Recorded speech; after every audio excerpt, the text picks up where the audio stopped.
sports fans, Coach Nick here, and welcome to B-Ball Breakdown. Today we're going to have an NBA chat with Paul Flannery of SBNation.com and the general NBA page, and get into some interesting things that you probably aren't hearing too much about the NBA. So, Paul, are you there? How are you doing? I'm here. I'm doing well. How are you?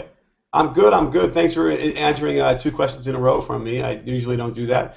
Nonetheless, let's get right into it, shall we? I'm looking through the conferences here, and Denver has kind of caught my eye about how well they're playing recently. What are you seeing out of the Mile High City? You know, it's funny. I was disappointed with Denver early. I broke up with them on the pages on the pixelated pages of SB Nation because I had such high hopes for this team. I really did. I love Ty Lawson and Iguodala and Gallo and Fareed and JaVale. I mean, that's a perfect spot for a guy like JaVale McGee and all this stuff. And they got off to a really slow start. And the reason they got off to a really slow start is that they were on the road almost the entire first month and a half of the season. They're at home now a lot. And they are a completely different team at home. 13-2 at last check, and in Denver, and you can see it start to come together. They had a game against Golden State the other night where it was really close down the stretch. They're trading shots, and then all of a sudden, boom, like 16-2 in like 3 minutes. Mm-hmm. And when you have Andre Miller doing what he does, and you have Gallo making shots, and Iggy defending, and all that kind of stuff, and Fareed just dunking, and I love Kenny Fareed, love him. That becomes a team that becomes extremely dangerous, not just in the regular season, but also in the playoffs. Now I'm not sure if they've got everything you need to really challenge the Oklahoma Cities and the Clippers and teams like and the Spurs even and teams like that, but would you want to play that team and go into that building in the first round or even the second round, playing as hard as they do, running as much as they do? I sure wouldn't. And I think they're going to make a huge leap up the standings in the second half of the season. Wouldn't shock me at all to see them jump into a 3-4 situation. Absolutely. We did a breakdown earlier in the year as well, and an article as well about even if the regression to the mean for guys like Lawson were simply going to indicate they were going to take off because Lawson was just so bad early on and just like historically bad for him that there was no doubt he was going to get somewhere to like his average, and that was going to be a significant boost to them because, again, what you said is exactly how I feel. Nobody's going to want to play them. Nobody's going to want to play the Warriors in the first round either because if they get going, then look out. And so, but as a coach, when I watch a guy like Kenneth Fareed play, I mean, he's worth the price of admission. And he might not score a point, and I'll watch him all day. And so they have so many things. And I like JaVale McGee. Do you have any insight into like why he doesn't play more? Well, they're very good with Kufos on the court.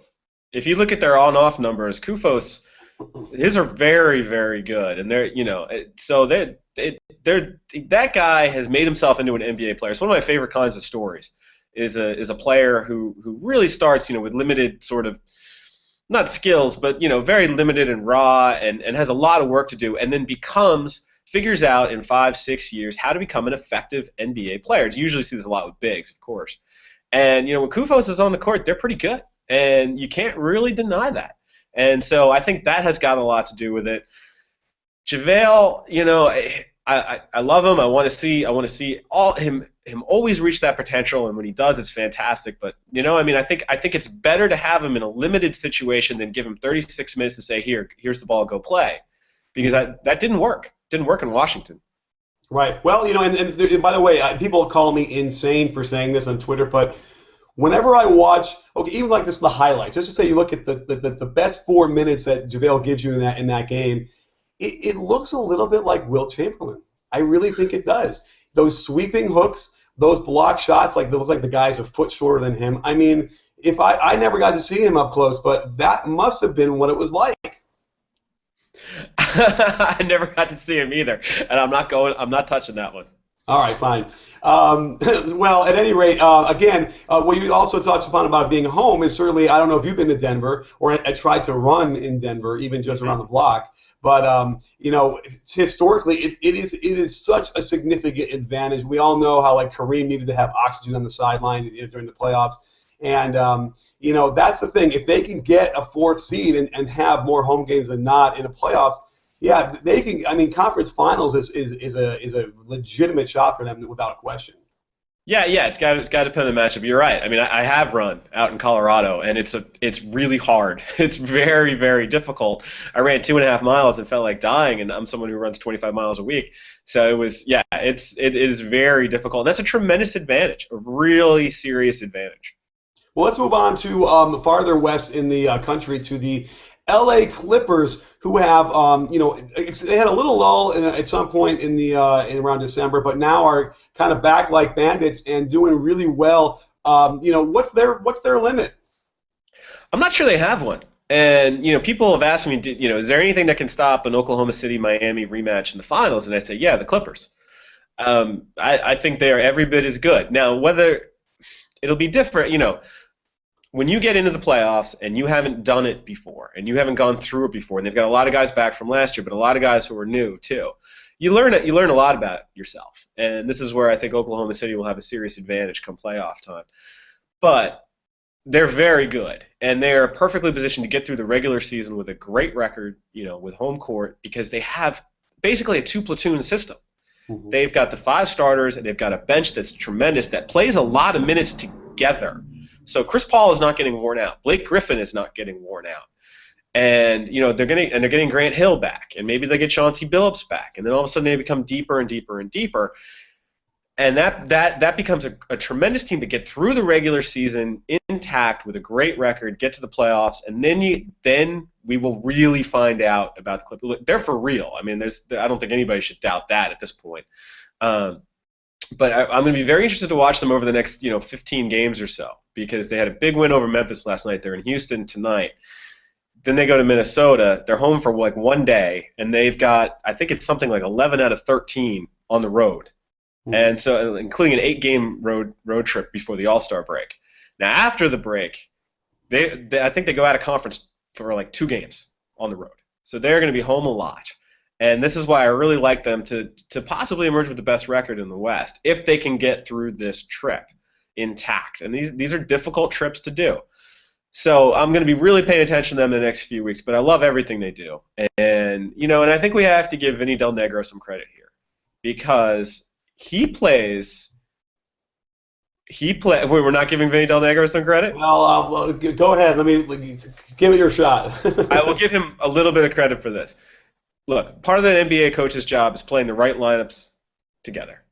And if you look at his top 5 lineups, they all have a plus efficiency rating. All 5. So now that's the players, certainly. And Chris Paul makes anybody a great coach. I'm not going to sit here and say that Vinny's the second coming of Popovich or anything like that, by far. But I think he's done a really good job of managing minutes and of managing, you can quibble here and there, but of managing some of the lineups. So I think he deserves credit for that. Yes, and by the way, what they don't tell you when you're coaching is that a huge percentage of your job ends up being lineups and who's going to play with who and how many minutes. So yes, by the way, yeah, that has been impressive on his end. What is not impressive to me sometimes is the actual strategy going on, or lack of. And when the Clippers have gotten in trouble, and it's very infrequently the way they play, when they get down to those stretch runs against the tough teams playing really good defense, their offense just falls apart. And it's frightening when you have a guy like Chris Paul who can't create good shots, because there really isn't much for him to do besides, here you go, help us out here and see what you can do. And that's a recipe for success against 26 teams. But when you talk about the top 3 and 4, and it's the same thing with Oklahoma City, is you need to be able to run something that's going to consistently give you good shots. And if you're on the road in a playoff game and that ball doesn't get below the free throw line and you're shooting with 2 seconds to go on the clock and it's Chris Paul step back 18 foot, like that's not a great recipe. Now, can they fix that? I don't know. I haven't really seen Vinny's ability in the X's and O's department to improve that. And so that's where it's going to come down to. I mean, I think they're a lock for the conference finals, a lock without question. And that means they're going to have to beat, either the Spurs or Memphis or, it depends on OKC. I don't know if they're going to face them before that. So they're going to have a really quality win in the playoffs. But man, I don't know. I don't see it going forward unless they can improve their system a little bit better.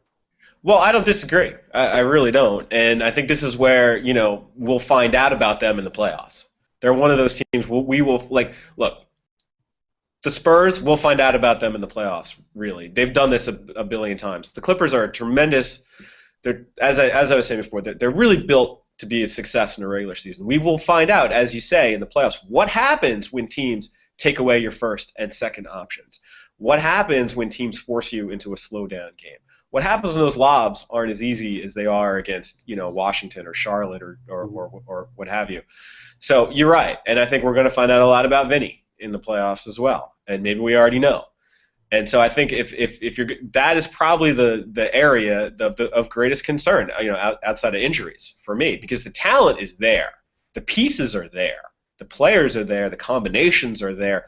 All right, the other thing is free throws. You definitely are worried about free throws when it comes to the playoff time. But all those things said, great offense, great defense. Let's see how it reacts in April, May, and June. Well, and then let's segue to our MVP discussion, because I'm on record as saying if the Clippers can get that number 1 seed, then I think that Chris Paul deserves an MVP hands down. I'm not going hands down. All along, I've had LeBron and I've had Durant 1 and 2, and I've had Chris Paul like 2A. And in recent weeks, I've shifted my thinking on that. And right now, I have them basically as like 1A, 1B, 1C. All 3 of them are having fantastic seasons. I mean, LeBron is having, if we dig really deep into some of the numbers, he's having a historic season. Kevin Durant is on pace for a 50-40-90 season.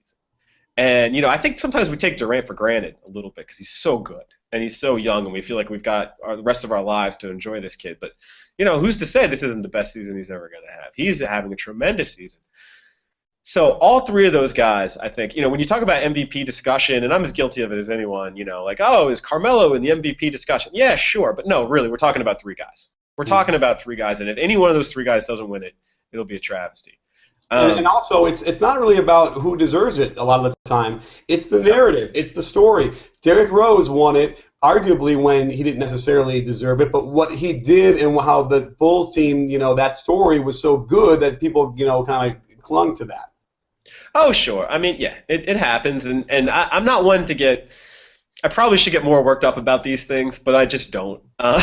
Mainly because you see it in all sports, you see it everywhere, and I'm I'm a 15-year member of the media.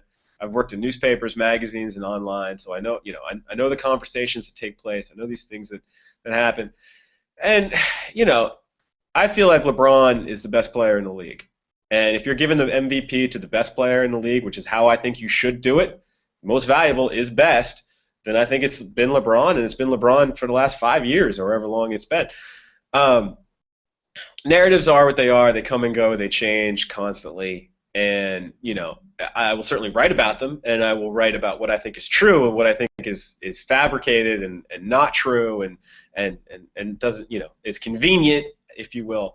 But you're right. It doesn't always go to the best player. I think on balance, it's gotten better, but it doesn't always go to the best player. Steve Nash. I think that there's a bit of a LeBron fatigue, even though he's only won 1, unfortunately, because you're right. Every year he should win it. I mean, there's no question. And so, and that's the only other thing is, he's won 1, right? 3. Oh my God, he's won 3. I've been, under a rock. Okay, so he's won 3, and so certainly, that's when they start thinking, all right, well, it's maybe someone else. Even though, you're right. LeBron's. I've never seen anybody play that way, and I haven't seen another team play defense like the Heat does. So, overall, what they're doing is, even though they're not winning as many games more recently, they're still impressed me to no end. And, so you're right. So you're going to go with LeBron James, you think. Is that right? We're going to do I've got LeBron right now, today, as of whatever date it is, January 15th. And, I mean, look, it's very easy right now with the Heat struggling and them sort of being very passive-aggressively not playing the way they need to play and Chris Paul and the Clippers flying. It's very easy to say Chris Paul is the best player today. I still think it's LeBron. I think at the end of the season it's going to be LeBron, and I think what you mentioned, it's not just I've never seen a guy play like him, but it's the defense. I mean, he can literally guard 1 through 5, which is amazing and frightening, and he's a one-man fast break and a tremendous passer. So someday, and I hope it happens in his career, but it probably won't, but someday people will appreciate just how great this guy is. Absolutely. Well, Thanks for joining us, sports fans, for this great NBA chat with Paul Flannery. Make sure to check him out on Twitter at pflans. And don't forget to follow us as well, because we're having that same conversation all day long. And don't forget, at B-Ball Breakdown, it's not a channel, it's a conversation. Are you in? Are you in, Paul? I'm in.